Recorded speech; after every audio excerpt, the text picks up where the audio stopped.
Hello, class. So today I want to talk a little bit about counseling and how that affects our daily lives. So many of you have probably taken the psychology class there at school, and if not, then maybe you've had some experience with it throughout something you've done on your own or maybe in high school. But psychology is so real in today's culture. Um, Anywhere you're dealing with humans, and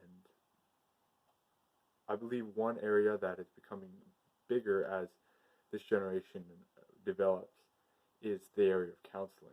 And so I want to look at how that can affect our lives and why we need such a thing as counseling. First of all, what is counseling?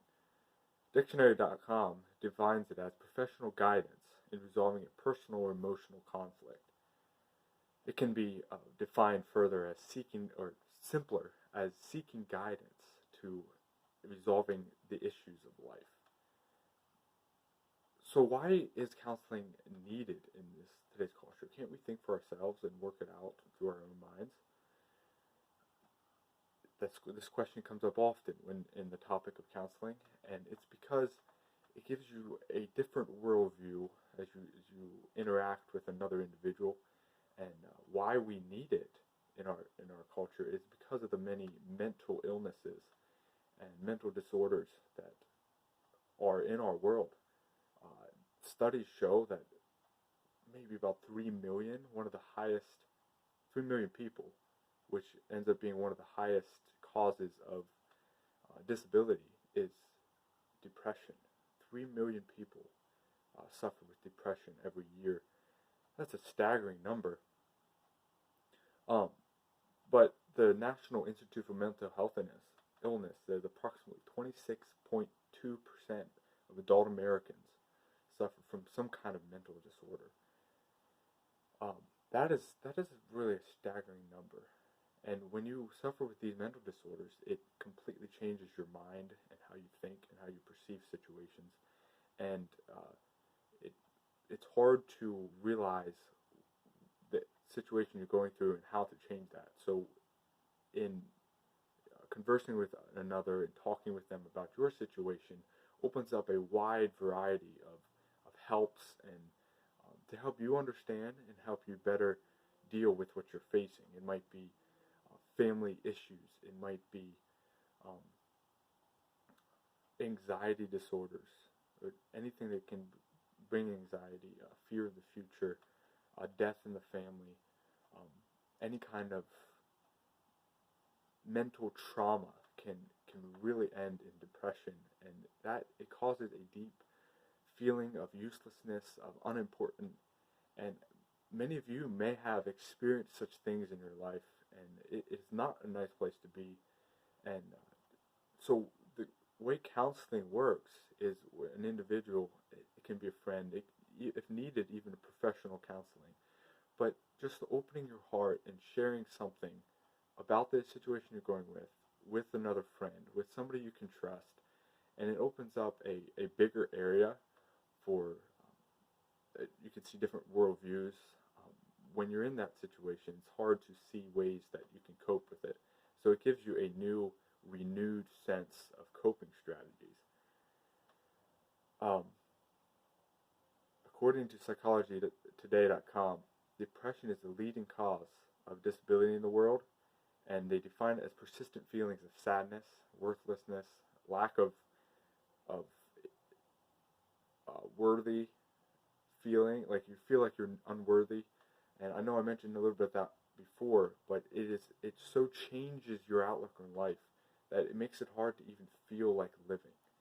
And so that's where when you talk with a friend, you see that you're not the only one in this situation. Others are experiencing like maybe the same thing or things like it, and so there is a way of overcoming it. And they also, you can see other things that you can't see when you're in that state of mind.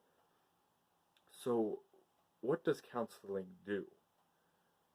Interacting with another friend about your situation, not just putting on a front, but actually coming to the point of what is causing these feelings in my mind. And so counseling allows an individual to gain insight, different perspectives rather than his own, gain meaning in a difficult situation. So what does this event, the situation in my life, have to do with the bigger picture? What can I do to better my life in this moment of time? How can I allow this to make me a better person later?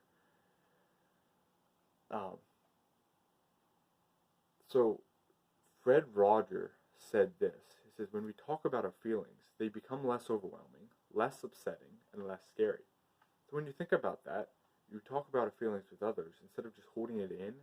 I believe Maya Angelou said, there's no greater agony than bearing an untold story inside you. Get it out there. Share it with a friend that is confidentially, but someone that you can trust, and not just go blab it everywhere as gossip, but a friend, a family member, a brother or sister, a mom or dad. There's a good place to go. But even if you have to go to somebody that you look up to, a pastor, that's an excellent one. A pastor is always there to help you and listen to you. Even if you have to go professional, sometimes it helps some of the deeper hurts and agony. It helps to go to a professional, somebody that has experience. But to get out there and talk about your problem allows you to feel less upset, less anxious about your situation, less scared about what will happen in the future. It helps you to deal and cope with your situation much better. Just the friendship, just the communication, it relaxes you. If you have a situation in your life right now that you just feel overwhelmed and feel like you can't handle it, try it on somebody. Find a professor or a pastor, a friend, and just share your heart and just open. Don't hold everything in, because that creates stress, that creates depression, because you feel like you're the only one that has to handle this. But that's not true. So if any of you have any question about how counseling, how psychology works in the human mind, who to go to, how different people groups help you, feel free to comment that in the forum, and I'll do my best to answer you, whatever your questions may involve. I'll do my very best to answer to the best of my ability.